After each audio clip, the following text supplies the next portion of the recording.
Good morning, Charles. Good morning, Dan. How How you are doing? you? I'm I'm I'm doing good. I'm doing well as well. Thanks. Yeah. Today's my third day of going to the gym bright and early. I three was my goal and I hit all three, so I'm happy about that. Congratulations. That's awesome. Thank you. You and I talked about a little bit at breakfast the other day. I'm having to go super early because man, it just my gym is overrun with teenage boys in the afternoon and the evening, and I just can't stand them. Do you have to pay extra for that? To be away from them, I would. If I gym could overrun with teenage boys. if a gym opened up where it was, I mean, I don't want to, be too much of an ageist, but if it was 40 and up only, I would pay to go to that gym. Yeah. There's we go to the same one. I mean, we go to the LA Fitness, the Sport of Fitness.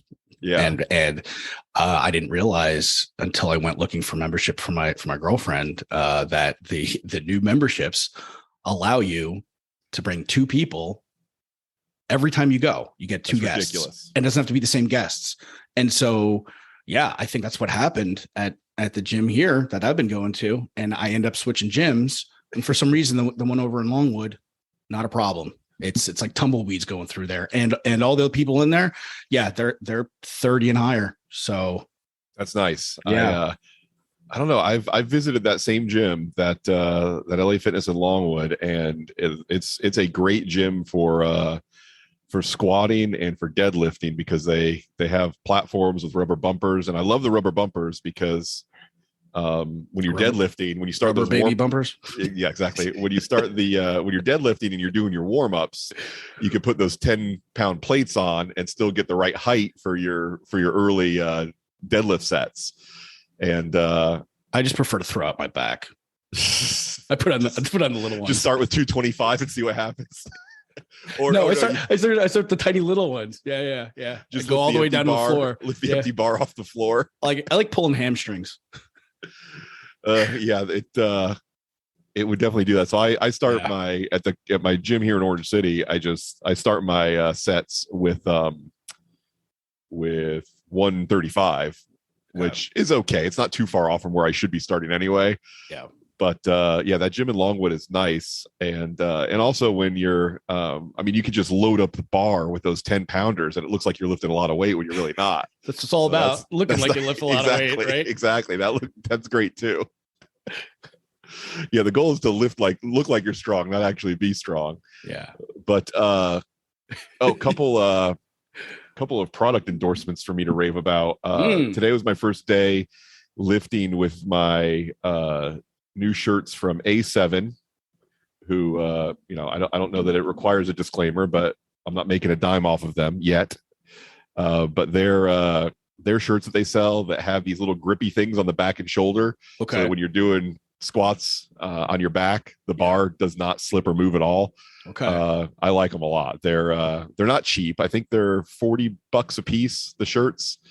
And so I ordered 3 of them, and they sent me a 4th one for free, which, I mean, there was no special, there was no promo, there's no sale. I just ordered 3, and they're like, here, have this extra one on us. Hope you enjoy. Nice. And yeah, that's a way to earn my loyalty for sure. Absolutely. And so I lifted with them for the first time today with one of those shirts, and looks good, felt good.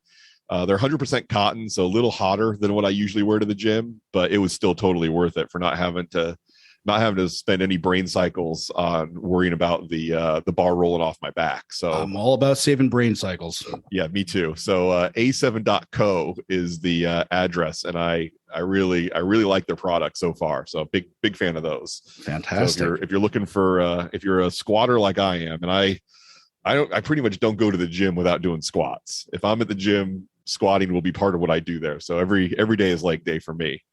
And I would say give those a look if you want to increase your speed and efficiency at getting your squats in. Nice. Fantastic. And so you did the full workout 3 days in a row? I did. Isn't it supposed to be like every other day, 3 days a week or something? Oh, no, I'm sorry. You said 3 days in a row. No, I'm doing Monday, Wednesday, Friday right now. Oh, gotcha. Okay. Yeah. I thought you, all right. Yeah, Monday, Wednesday, Friday. And I squat every day. I deadlift. Well, not every day. Every day I go to the gym, Monday, Wednesday, Friday. I squat and I deadlift. And then the thing I do in the middle switches between overhead press and bench press, which is pretty much the basic starting strength, novice, linear progression where you do those lifts and you add a little bit of weight to the bar every time. Today, I'm nowhere near where I used to be. Now, when I was at my heaviest, walking around at about 215, I was squatting and deadlifting well into the mid 300s. And what are you at now? My squat today was weight-wise for yourself. About 170. Okay, yeah, so I'm like 45 pounds lighter than I was at my heaviest.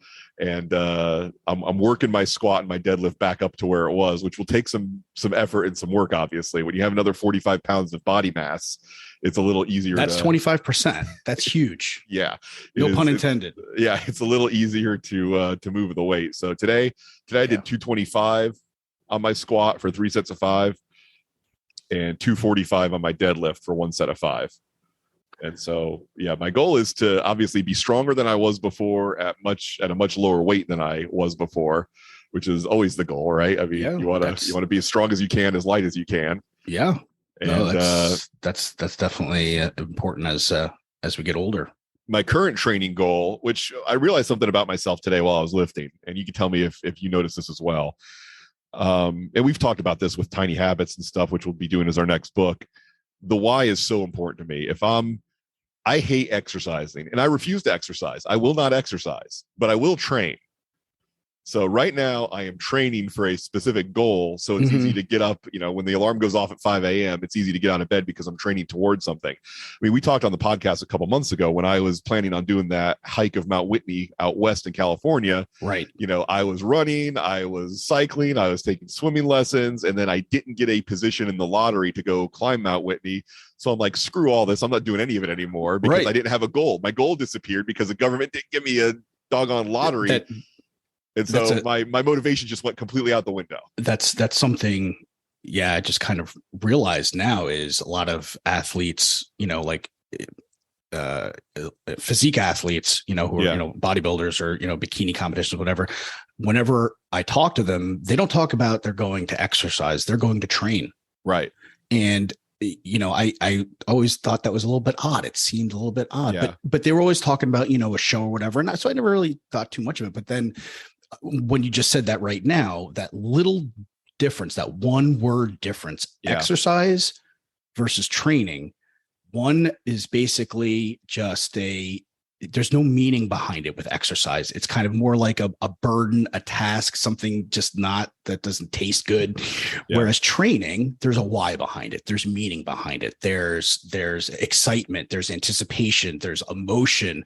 You feel things, at least that's what all kind of comes to my mind. Yeah. when I hear two different things, and it's just like, oh, training. Oh, what are you training for versus exercise? Right. What are you exercising for? To stay alive. Like what? I mean, really, that's. Or so, I mean, so it's really important the words and the vocabulary that you use, right? Just reemphasizes. Think about, we talked about, learning more ways to describe our emotions on the last episode, right? With the feelings wheel. I mean, this is a great analogy to that, where it's basically, or another use of that, where we're saying, hey, think about the other words in your life that, whether they have meaning or emotion tied to them. Yeah. And I guess there might be a positive spin that one could put on exercise, where some people are able to do it on an ongoing, repeatable basis just because it becomes a habit for them and identity. I'm someone who exercises. I'm someone who goes to the gym and lifts or runs on the treadmill or whatever. I'm just not one of those people. I just can't develop the habit just because I think it's a good habit to have. It has to be a lot more concrete for me, where I feel like, okay, I'm doing this toward a goal. And so right now, the thing I've decided to work toward is my membership in the 1,000 pound club. And we'll see if I can pull that off. I was reading a little bit that Hugh Jackman joined, the actor famous for Wolverine and other roles. He joined the 1,000 pound club when he hit 46. Wow. So how many calories are you going to need to eat to hit that? I mean, that sounds like a lot. So wait, you're going in the wrong direction. I'm at 170 right now. You were like a quarter of the way to the 1,000 pound club. And now now you're going the wrong way. So I appreciate your subtle invitation for me to explain what the 1,000-pound club is. Thank you, Dan. The 1,000-pound club is not weighing 1,000 pounds. The 1,000-pound club is a combined 1 rep max of your bench press, your squat, and your deadlift, where your 1 rep max for all 3 of those weights equals 1,000 pounds. Okay. So that is what I'm working toward. No, that's that would be impressive for sure. And I would like to do it in the neighborhood of a 170 or 180 pound body weight, which I'm open to having to get a bit bigger to make that happen. I think that's probably in all likelihood I'll have to put on a little bit of weight to get up there. But I don't want to get the power lifter belly and power lifter rounded barrel chest to make it happen. So I don't know. We'll see. I mean, I'm only 5'8", so I'm open to the fact that I may have to put on some pounds to be able to pull this off. And I'd like to do it before my birthday, November 20th, which is 4 months away. So what are you at now combined? Oh, that's a good question. I have not attempted a 1 rep max on any of those lifts in forever. So my 3 sets of 5 at 225 on the squat came pretty easy. I had quite a bit left in the tank today. So I'm trying to work up to my maxes a little slowly because of being 44 years old and having concerns about the strength of it's not just about your muscles. It's also about your tendons and your ligaments and your connective tissue and the things that have to support and your skeletal bones and things like that. Yep. All the things that support heavyweight. So if my muscles could support me going a little faster, that's great. But I don't want to push myself too hard to get to those maxes. Have you sought out, or do you know of guys who've hit the 1,000-pound club who don't have that barrel chest and everything? Hugh Jackman looks like a movie star, and he's our age. So Okay. All right. I mean, besides him, who somebody who actually has a job and doesn't just work out all day, right? Or doesn't have the ability to do that. I'm just curious, what their protocol looks like, because that's going to be different than an actor, right? I mean, that for sure. So I was wondering if you found anybody that might be helpful to see, Yeah, I may have to look it up, but the numbers on paper don't feel ridiculous to me. So I can, let's see, if I get my bench up to 225 for a 1 rep max, that's not crazy. I mean, that'll take some work, but I don't think it's crazy. And then a squat around 400 pounds. No, I'm sorry. A deadlift around 400 and change, and a squat in the high 3s, and I'm there. So, I mean, 375 squat and a 400-pound deadlift, and I'm there. That doesn't feel too crazy if I actually eat, sleep, and go to the gym 3 days a week. It's not far from where I'm at right now. Okay. Again, I mean, my 245 deadlift today was easy enough that I'll be able to add another 10 or 15 next time I go to the gym. Yeah. I mean, the limiting factor is going to be the overhead press, right? That's not part of the 1,000-pound. Oh, I'm sorry. It's not. Yeah. Oh, no, it's bench, deadlift, and squat. I forgot the bench. That's right. Oops. Yeah. And you can move more weight on the bench. Even though that's part of the protocol that you're doing, your weight. Correct. Yeah, that's not part of the 1,000-pound. Exactly. Got it. Okay. Exactly. That's what I get for not paying attention. That's all right. It's boring stuff. Somebody who's not the one doing it. Right. Yeah. No. It's interesting. It's interesting for sure. Thankfully, the overhead press is tough because that is the hardest one to move up. I mean, I did 100 pounds today, 3 sets of 5. And I mean, my goal with the overhead press is I'd like to get to the point where I could put 45 on each end and do 135 over my head. Yeah. I mean, I occasionally see guys who are doing 225 over their head at the gym. And it's like, wow, that used to be like back in the 50s and 60s. One of the marks of a guy who has tremendous upper body strength was being able to put your own body weight over your head. Yeah. It's not a mark you don't think anymore. Of course it is. It is, but the overhead press has kind of lost. It's not as in fashion as it was back in the 50s and 60s. People don't do it as much. They, a lot of attention's gone to the bench because everybody wants big pecs. Yep. Yeah.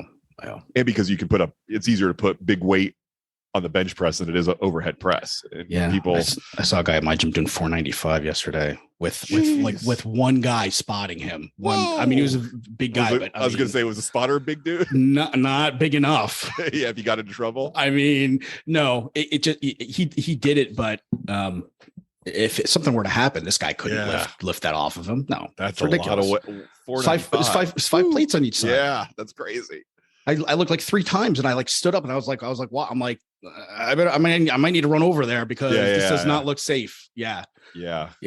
And this was not at a powerlifting gym either. This was at, an LA Fitness where, there's not a lot of people with experience walking around. So did he collar the weights? Was there a collar on there? I didn't. No, there was not. Okay, that's good. Yeah. So if things get real bad, then all you have to do is get enough of an angle to start, because once plates start sliding off one end, they slide off the other end real fast. Right. Wow, that's 495. I would never set that up for a goal, and it's a good thing because I don't know that I was born with a body that could ever support that. So, in an effort to kind of keep things moving along here, we're going to start kind of limiting how much we're talking about our personal lives. But I do want to ask you about your no sugar, no grain. But we'll wait to the next podcast to get into that a little bit. Okay, I'm thinking I'm still going pretty strong. I mean, I'm still keeping my daily carbs real low, so it's I'm probably 5 or 6 days in, and I'm starting to lose out some of the insane sugar cravings that I had the first 2 or 3 days. Good. So, good. I want to supplementing with electrolytes, like you told me to. Yeah, that they'll make a difference. So, yeah, I do want to get into that as as you're lifting more, and because sometimes you need those carbs when you're lifting, those heavy weights and stuff like that. So, but anyway, with no more. Yeah. Delay here. Let's get into one of the more happy chapters or sections of the book that I ended up listening to like probably 5 or 6 times. Just because I was like, okay, I want to know this, for the podcast and stuff. And I just realized just listening to it, even though she's somewhat positive most of the time, this was a little bit of a tough week for me emotionally, and it might have been because I was listening to this over and over again wherever I was going. Yeah, this section 4 on grief it's pretty rough, because how do you listen? And thankfully it's a short one, so at least we got that benefit. But how do you listen to a book or a part of a book about grief without instantly reflecting on all the things in your life that you've grieved? Not possible. Not possible at all. And so, it was, I gave it 2 full listens in the week since we did our last episode. And it was rough, because all you tend to think about while you're listening to a book about grief is things in your life that you have grieved, and how it felt, and how you went through the process. And I mean, hopefully there's an opportunity for some improvement there, because you can think about, all right, here are some of the ways that I made this grieving process that I went through a little harder on myself than I had to. Yeah. And that is kind of one of the positive spins, is the thread throughout these chapters in this section is basically kind of like let go of these expectations and rules that you have for, around grieving, in terms of how we grieve, the order of feelings that we have, the amount of time we're spending grieving. And so, I did think of, losses like, my mom and a friend recently, and my niece lost her child to cancer when she was only 10 years old. Oh, and so all these things, they come up, but then it's almost weird. I almost felt like proud of the way, myself and these other people have handled things. And I actually had a little bit more of an appreciation for the fact that, we've all come out of it, healthy people, fortunately. Yeah. I saw a quote on, I forget who it was somebody, I think, on Instagram, that was talking about grieving a loss. And I don't even remember what the loss was. It may have just been grieving in general. And, or maybe it was a friend of his, but, okay, that's what I think it was. I think the story was, he and a friend suffered a similar type of loss, and the friend was going through it now, and he had gone through it a few years ago. And I don't remember if it was a relationship or a parent or what it was, but the one friend who's in the middle of it said, does it get better And this guy said to his friend, no, it never gets better, but it gets softer. And I was like, wow, that really spoke to me. Like, it never really goes completely away.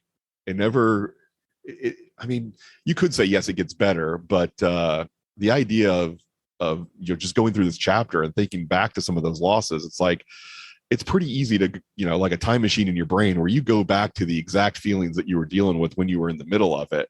But it does feel like a softer version of it. You don't feel like you get stuck in it where you can't get out, like it felt like when you were in the middle of that situation a month ago, a year ago, 10 years ago, whatever it was. It's like you don't get trapped in that grief response like you felt when you were going through it. Softer is a great way to describe it to me when you just talked about that experience going back to when you were feeling that. For me, when I think of softer, it's pretty accurate. It's kind of like a dream sequence that you see in the TV or movies where everything's a little fuzzy, a little bit, right? Or a little bit brighter, maybe. And you can see that there's a little bit of a difference. You notice a little bit of a difference, and that's how it feels. It's soft, right? It's a softer type of experience and visualization. That's a great way of putting it. Yeah, and I think that in the first chapter of the section where she talks a bit about laying the ground rules of what grieving is and what our responses are to it, I did feel like men in particular, we can struggle with feeling like there are some rules for how fast and how hard we're supposed to grieve, and feeling like this idea of, okay, I've felt this way for long enough. It's time for me to quote unquote man up and move along, because flip a light switch. Okay, we're done. Right. Exactly. Yeah. I don't know where that pressure comes from. I've never had a parent. I've never had a friend tell me, okay, you're taking too long. You need to be over this now. But it does feel like sometimes we pick up on these little signals from people that they feel that way, or maybe we're making them up. Maybe it's subtle communication that we get from others. I don't know which it is, but I certainly, in dealing with particularly the loss of a relationship or the loss of a pet, have felt like, there's been some not only internal pressure to get to a place where I'm a little bit more fun to be around. Yeah. I mean, like anything else, any other programming in our lives, where does that come from? It comes from what we expose ourselves to. So that could be television, movies, could be, talking to other people, seeing other people, and just seeing them, seeing people handle things in that way, where I understand what you're saying. It's, as a man, sometimes you're like, well, I got stuff to do. Right. I can't wallow and let this stuff neglect this stuff, because I got responsibilities. And I mean, both men and women both have responsibilities, obviously, but traditionally, for many years, our culture was basically man is the breadwinner, right? And you got to bring home the bacon, and you have to do, and so you don't have time, or you feel like you can't do both, right? You can't feel things or wallow in them and then also be as productive and stuff like that. And, that's, unfortunately, what she talks about is by blocking out grief, or finding ways to feel numb through alcohol, or even if you're just kind of like mentally going, I'm done with this, right? And just kind of, and switch it off.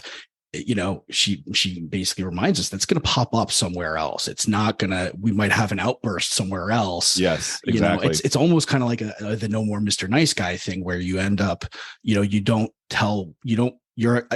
dismissing what your needs are by not addressing them. You're not feeling those emotions. You're not feeling that grief, and you're suppressing that. And eventually it's going to come out in some way, because it's a need, right? If it wasn't a need, it wouldn't be called a need. If you need to kind of go through that, right? So it's important. She talks about, the other thing that she talks about is, if we numb that one emotion, we might end up numbing other emotions Right. along the same way. And I'm going to, a real quick thing that I'm going to divert here a little bit, but I didn't realize this, that the over-the-counter pain medications, like, Nuprin and aspirin and stuff like that, the NSAIDs, right? Yeah. They not only numb your pain, but there have been numerous studies that actually show they numb your emotions. So people who take them on a regular basis, a lot of people take them like on a daily basis. Yeah, sure. They tend to be a little bit less connected. They become, I'm not going to call them sociopaths, but you end up not being able, you're not connected to people, as you don't feel emotions as much either. It's not just the physical. And I mean, if you think about emotions, a lot of those feelings they come from your physical body, but of course, yeah. But it's not just the pain that gets numbed. It's your emotions, and so you become less emotional, and you become less able to relate to other people. And thinking about, I know a couple of people who do take the NSAIDs regularly, they had some back pain or whatever that might be. Yeah. And yeah, I've found them to be a little bit less connected, a little bit less sensitive to other people. And I thought that was interesting, and it's pretty well, established scientifically. That is, yeah, I had no idea that's the case. Yeah. With my return to the gym, I'm definitely availing myself of some Excedrin and some ibuprofen on occasion. Yeah. And I will, I'll keep that in mind. Yeah. Keep that at a minimum if I want to foster my healthy relationships. Yeah. Sure. That's crazy. It is. That blew my mind. Sorry to take us down that road a little bit. No, that's super interesting. I like that. The next chapter she gets into, which I don't want to minimize it and say it's not good stuff, but she basically goes through the stages of grief that we, most of us have already heard of and talked about. And we can, there's plenty of resources online to look at those. I would say, Elizabeth Kubler-Ross was the one that kind of put those stages out there: denial, anger, bargaining, depression, and acceptance. Mm-hmm. The biggest thing that I encourage people to remember is this is not a rule book for how you're supposed to experience a loss. You don't just move linearly through these 5 stages and just expect that it's a blueprint for how you're supposed to feel on a daily basis. It's like, okay, well, I think I'm in bargaining, so I only have X days left of feeling sad. That's not how it's supposed to work. That's not how it does work. And I believe that when she created these, they were specific to people who had gotten a terminal diagnosis, and then it sort of more broadly has been applied to people experiencing a loss or grief in the more general sense. But yeah, it's not a rule of, okay, I'm going through these stages and now I'm here, so I only have these 2 left and then I'll be fine. That's really not the goal of it, but it's good stuff to know about and talk about and understand that those feelings are normal. The urge to deny that what happened actually happened, getting angry at yourself or the loved one that's no longer in your life, trying to make a deal with yourself or your God or your universe, feeling terrible for a while and dealing with the depression, and then finally accepting. And not accepting is in terms of, okay, I'm cool with what happened. You never have to get to that point, but just to the point where you're like, yes, that thing actually did happen and they're gone and I'm still here, and being able to realize that that's the case and accept that that's the way your life's going to be from now on is very important to recognize as the final stage. Right. Accept reality, right? Not necessarily accept that reality and what actually is, versus saying, yeah, it's acceptable to me. That's a difference, right? Right. Exactly. So, right. There's a big difference there. Yeah. I like one of Dr. Drew Pinsky's catchphrases that he uses all the time when he talks to the addicts that he's treating is getting to the point where you can accept reality on reality's terms. Mm-hmm. And being able to acknowledge that there is an objective reality out there that your brain doesn't often have a lot of interest in sharing with you, but accepting that it's out there and being able to sort of strive to get as close to that as possible, so that your subjective reality can match objective reality whenever it can, is a lot more peaceful existence than letting your emotions paint your subjective reality as the way that things always are, which is something we talked about recently. Yeah, and I mean that's why it's really important to get some sort of support, because if you don't feel the confidence in being able to accept that reality, that's when you get into trouble, and that's when Yeah. you turn to a trusted friend, or you go to therapy, and just have that safe person to talk to help kind of bridge that gap to say, hey, look, this is you're not ready for that. You may not be ready to accept that reality yet, but that other person kind of help you get there. One of my biggest takeaways from this chapter, which sounds like kind of common sense, but again, the way she phrased it just hit home for me, was with when we're feeling anger, it's actually what our body wants to do. What we want to do is we need to express that, and it's designed for us to take some sort of action, right? And if we deny that, if we don't take some sort of action, we end up suppressing it. And a lot of times say, hey, just find a way to calm down, and maybe just, do these breathing exercises or meditate. But if you're feeling those really strong emotions, it's pointless to try to sit and just be at peace, because you're not able to do that. You need to physically move and physically do something, and then that will help your emotions kind of calm down a little bit. And at that point, you can then engage in some sort of mindfulness or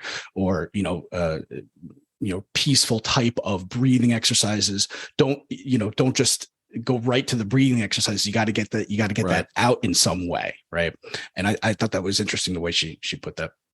Yeah, I love it really, the more books that I read on mental health and personal development, the more I'm moving away from this thought that I basically grew up with. And I don't know where it came from exactly, but this idea that, there's Charles who exists in my mind, and I just ride around in my body. My body is just the vehicle that I navigate through the world in, where who I really am is just in my brain, and my body is just the vessel that I use to get from place to place. Okay. But it's just not that way. It's your body and your mind. You can't, they're just so linked together that there's no way to separate who you are from the body that you inhabit. And it impacts your emotions impact your body, and there's just no separation between the two. And that for whatever reason, we just grow up with this dualistic mindset of no, my body is my mind is who I am, and my body is just who I ride around in. Yeah, and I think inherently, if you have that separation in your mind, that they're two separate things, you are building up internal resistance, because you're basically like, oh, I'm feeling all of this in my body, but this isn't what I want. So I'm going to, push it away, or I'm going to containerize it, or whatever that is, and not allow it to be. And now you're building up this internal resistance. And to me, that translates into some sort of anxiety that's going to come out, because you're fighting yourself. Right. And versus somebody, you look at some of these, TV shows and movies of, again, these are characters, but, got people who were typically, smoking weed all the time, and they're high and they're like so relaxed, or, and they're just like, yeah, whatever, man, there's no anxiety or resistance there. Right. It's just kind of, it's just like whatever is. And to me, it's the ultimate, form of acceptance of accepting what is. And they seem pretty relaxed. And again, that's what I'm watching on TV, but.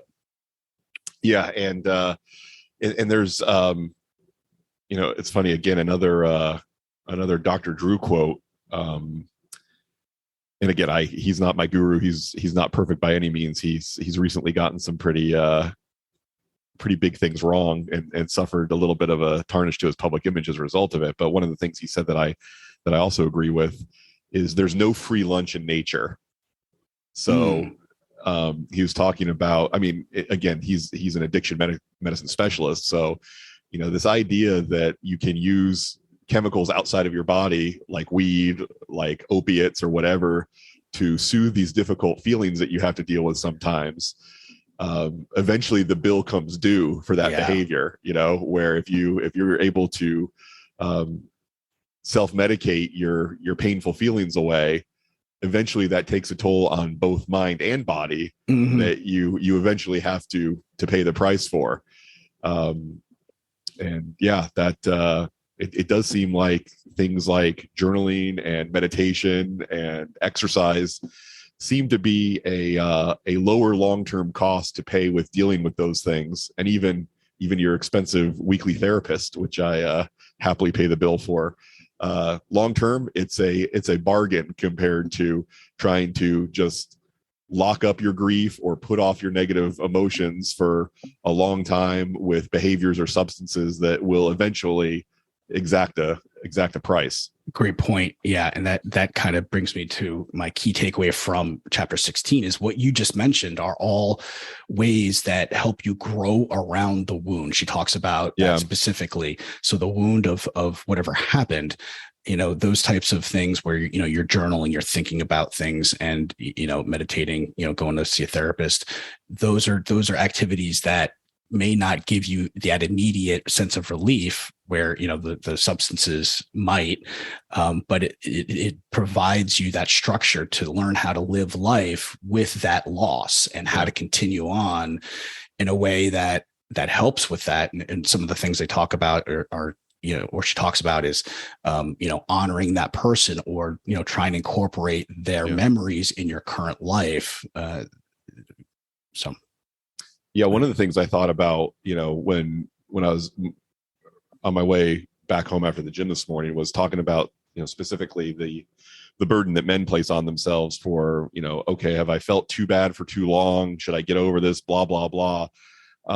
Really the only standard I think we should set for ourselves as far as how am I doing with my grief is, how many actions are you taking on a daily basis that are making your life worse for the long term? Like, how many behaviors are you engaging in to soothe your grief that are going to have long-term lasting negative consequences for yourself? So if you're just, feeling kind of crappy and you're thinking about the person you lost a lot and you're doing it at a level that you're uncomfortable with, you think it's too much, but it's not causing you to lose out on other relationships, making bad decisions that negatively impact your body or your finances as far in a long-term way, that it's like you are setting your whole life back as a result of these negative behaviors that you're using to deal with your grief. If you're not doing that, then I kind of feel like you're doing okay. Yeah. Yeah. I think the difficult thing, and she mentions this in this section, is when you're in it, the pain is so intense. Sometimes it's hard to think on that level and go, hey, I know, I just want to relieve that pain. Right. I can't, thinking of what this is going to do to me long term. I don't care. I just want to get rid of this pain kind of thing. Right. And she, and one of the things that she keeps focusing on are a couple of pillars of, she's talking 17 pillars of strength, but specifically one of the ones she talks about is if you are taking care of yourself now, it'll be a little bit easier to build that awareness of and make those difficult choices when you're at your worst. So if you're at your best, meaning right now you have the habit of eating healthy, you're exercising regularly, you're maintaining social contact. That's part of just who you are, your identity. Right. That's an investment in yourself. And that's kind of like an insurance policy a little bit for down the road to kind of help you out. Because if you're doing those things, then when you're experiencing that grief and that crazy pain, I think you stand a better chance of making better choices in terms of how you handle that grief.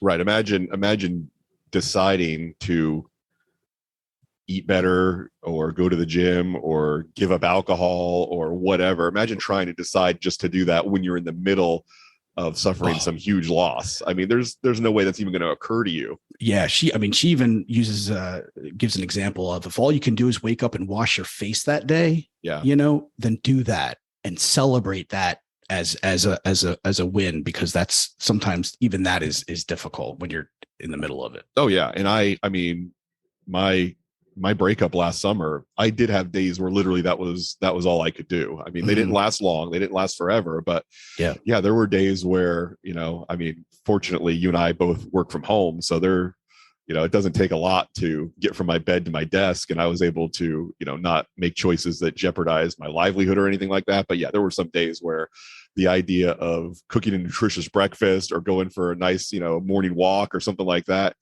It was like, no, all I can do is get up, take a shower, not even shave, and plop myself in front of the computer and put out any work emergencies that developed, and basically act like a zombie the rest of the day. Yeah. And I had to be willing to consider those days a win, because what's the alternative, you know? Yeah. Yeah. It's really tough, because your body kind of gets in, your brain is like, well, I don't want to exert energy. I want to keep doing this. I want to keep lying here. I want to just keep, just let Netflix keep playing, right? And Yeah. that's because that's what feels good right now. And it's difficult to exert any type or invest any type of energy to change the direction. Yeah. I mean, our connections to other humans, whether that's our parents, our friends, our romantic partners, whatever, our connection to other humans is what keeps us alive. So yeah, when one of those connections is suddenly broken, and even if it's after our parent or whoever went through an extended illness, it's always sudden, right? I mean, the loss of that person, where they go from being sick to being completely gone, it still always feels like a shock, even if you know that it's coming. Yep.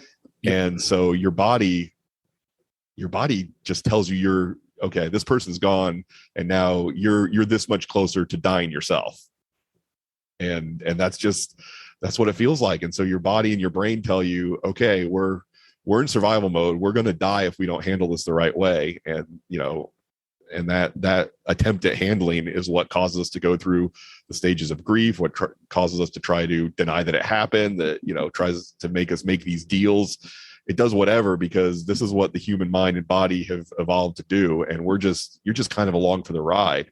And all you can do is minimize how bad it gets by not making it worse on yourself. There's no way to make it better. There's only ways to not make it worse. And invest in yourself now, when you're at your best, when you've got your energy, when you've got your motivation, do what you should be doing in terms of, social contacts, and, continuing to hang out and with friends, and, be physical in some sort of way, watch what you're eating, just kind of take care of yourself physically, so that, you're building that buffer when you need it. Yeah. I mean, the time to get that new roof put on your house is when it's not in the middle of hurricane season, right? Correct. I mean, yes. Do what you can when it's the best time to do it, so that when it's the worst time to do it, it's not just another thing that you have to worry about. Sure. Yeah. This was, this chapter was brutal, man. Listening to it twice, like I said, it's hard to not just go back there in your mind to, the relationships you've lost, the parents you've lost, the pets you've lost, the friends you've lost. I mean, they just all come rushing back. It's like, when Brene Brown talks about being a shame researcher and having that conversation when she sits next to somebody on a plane. It's like when the topic like this comes up, all you can think about is times that you felt that way. Yeah. And relive those experiences. And it can be rough, but it's also an opportunity, right? Yeah. One thing I wanted to bring up before we break is something I told Kurt I would mention on our next episode, which he was talking about the episode we had on emotions. Okay. And how emotions aren't your friend. They're not your enemy.